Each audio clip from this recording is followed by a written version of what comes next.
Why would an ad agency founder who's just launched a PR offer from his advertising agency want to criticize PR agency creativity, do you think?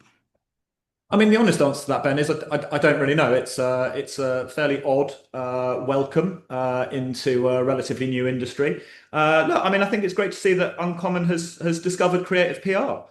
Ad agencies have been doing this for years. At a point where paid media becomes less efficient, they suddenly discover something new. They claim to be experts in social media. We saw them claim to be experts in creator marketing. Like now they're stumbling across culture marketing.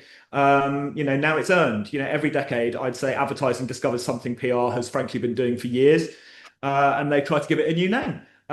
So it's lovely to see Uncommon repeating the pattern that we've seen over the last 20 or so years in the industry.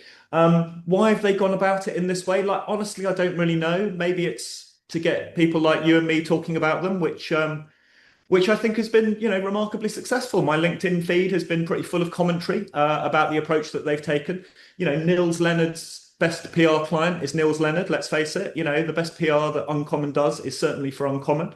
They haven't done a terrible job. Like I loved Rat Boat that launched Uncommon in New York. I thought Pain was a great tricky second album.